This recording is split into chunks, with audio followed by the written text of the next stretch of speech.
Have you ever done something so colossally stupid that in hindsight you were all but required to make a YouTube video about it to warn others to never make the same mistake you did? No? Just me? Well, anyway, welcome. My name is Devin. I am going to expose myself to the internet to make sure that nobody does what I did, because it was really dumb. But at the same time, it wasn't necessarily me who was being dumb. I just didn't know what I didn't know.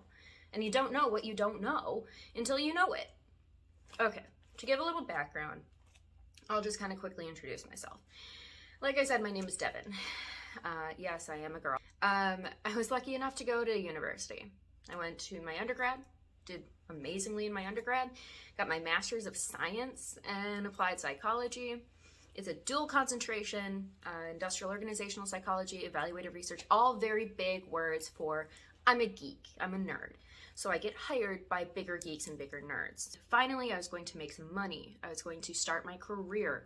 I was going to be the business boss, the businesswoman, the person who people look up to and go, oh wow, I want to be her because she's got her stuff together. And within the first year of my employment, I almost got fired. I wish I was kidding. I'm not kidding. And this crushed my soul. I didn't know I could be so depressed. So let's kind of break down one of the first major faux pas I encountered as a new employee in the work world, or tech school, or something along those lines. Any type of formal education. You have your peers and you bond with them and you know how to talk to them or hang out with them because you are one. And then you have your professors, where they're teachers or adjunct professors or just instructors. You have your instructors. And you have a pretty formal type of communication with them most of the time. It's at least a written email. Email is what we're really getting down to here. When you write an email to a professor, it's usually to either ask a question or beg for an additional timeline, or ask questions about an assignment that didn't go over very well, or something more formal where you need a favor of them.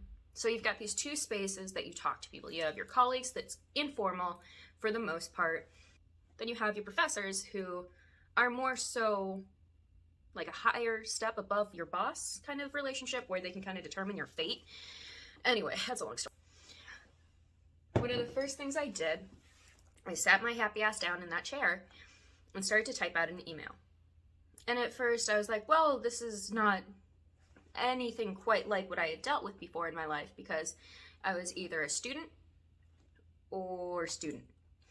And so I had two spaces I was aware of when it came to formal written communication with email. Either had colleagues, so my friends who I would, party with, hang out with, work with, live with, like someone that I had a lot of friendship and rapport with. Or on the polar opposite side, you have your professors, who decide your fate in many situations. So you kind of kiss that ass. So you're a little bit more formal. So sitting down, I said to myself, well, I guess this is closer to being my friends or colleagues than it is like a professor. So I wrote out my first email like I would to my classmates or group mates. Like, hey, how's it going? I'm so-and-so. Super nice to meet you. I really enjoyed getting to this point. LOL. It was not nearly clear enough or formal enough or even purposeful enough. And at the time, I had no effing idea. Why would I? I had never been in a space that hadn't catered to one of two situations, either informal or hyperformal. I didn't have anything in between that. Why would I know anything other? So when I hit send on that email, it didn't go over great. In fact, I introduced myself in what I thought was a pretty casual but nice enough fashion. In fact, people just found me confusing and repetitive and maybe even annoying. The thing that I did not consider when writing my very first email was work culture. Work culture is essential to understand, and something that no one talks about. Nobody talks about work culture. I swear to God, I'm not the only one who is. If you are trying to fit a square peg into a round hole, things are gonna break. There's gonna be dents in the wood and it's not gonna go well. Everyone's gonna be frustrated. And at the end of the day, nothing good happens. And that's essentially what it was like trying to fit into the culture that I stepped into with this position. I was fresh out of grad school, so I didn't know, but I found out later it's a very old culture. And for some people that works great. And what do I mean by old culture? I mean that established families and houses and found who they were as people, or even looking at retirement. I was fresh out of grad school. Like, I was maybe 24. I was a baby. I'm still a baby. I'm 30 now. I'm still a baby. So I had a different world perspective. I didn't have decades of experience in this field. I barely had a decade of experience in being able to live my life independently. I had just gotten done with schooling, and that's a big difference in life and experience, and if people take you seriously. So I walked in fresh-eyed, bushy-tailed, ready to rock and roll, have lots of input and knowledge in these very specific spaces, but I did not fit in. Not only was the actual clientele and the people I was working with older than me by quite a bit, the mentality was, you need to stick to what we do now. We do it because it's always worked, and we continue to do it because it does work. Even if it doesn't work, even if there are a million better ways to do it faster, easier, with more success and more accuracy, we're still going to be very cautious about moving into that space because it wasn't meant to be new. It was meant to just, we do it this way because we always have. And as me and my excitability and interest in the world, I want to shake things up. I want to try new things. I want to recommend things. I want to speak up. I want to be a part of the conversation. Meanwhile, I was being looked at as somebody who hadn't earned their keep. Myself. I didn't sell myself properly, especially with the starting communication of email. So, to save you the pain and agony, I actually wrote up an entire list of ways to avoid my mistake. The thing that I did after completely botching a chunk of my entire debacle, I've never done it the right way for this culture, this context. You have to find inspiration. What I did is I sat down and I went through my emails. And I started to look at the best, most replied, most thorough and clear emails. Emails that I liked. What was it that I liked about them? What was the language? Who addressed them? Why were they received so well?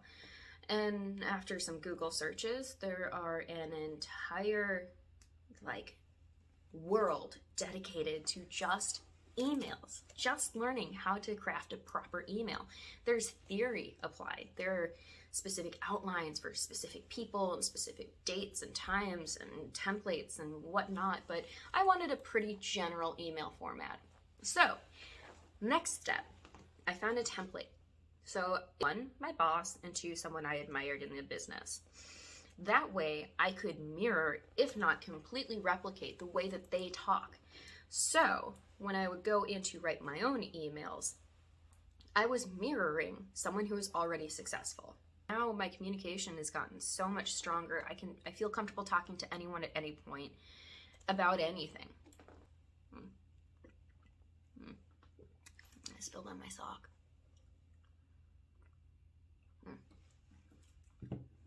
So I asked for a favor, and this was with the one person who did like me there, and that was my colleague. Thank you again, colleague. You really did save me on a lot of stuff. Holy shit. See if someone would be willing to review your emails before you send them. And I know this sounds ridiculous, but it works. And I'm telling you, until you get your voice down, having somebody review either your spelling, grammar, presence, voice, language, the way that you refer to different things. Are you using too many acronyms, not enough acronyms, dates, times, everything. If you can get somebody to help you review that so you can get a feel of what this type of written communication should look like and feel like and sound like, it will save you so much time. And then my final big piece of advice when it comes to an email fiasco communication, best practices, best meltdown situation is learn it so well. And this really goes for anything. Learn it so well you can teach it. And that's essentially what I've done. I got so good at writing emails to people that people asked me how to do it. And that's when you really know what you're doing, is when you can explain it to somebody else. Because it's not just a, oh, do that. It's a, here's what you do because. And that's actually why I'm making this video. I learned it so well, I want to make sure no one else has to deal with that. Unlike your girl right here. And then my favorite final piece of advice, and this applies to any written or formal communication. Do it so well, someone who hates you cannot critique you. And I mean it.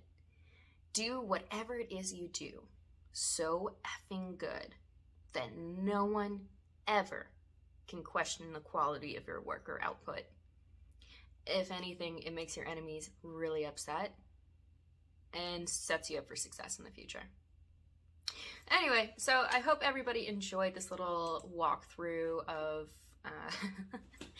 the biggest mistake of my life, along with how I revised the issue.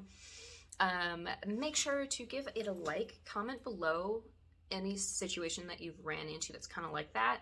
Have you ever had a really bad email situation? Have you had communication breakdown? Tell me about your experiences. And finally, click subscribe, hit the little bell thing. This is a brand new channel. I really want to do something cool with it. So thank you so much. Please give it a like, hit the bell, subscribe below, and I will talk to you guys later.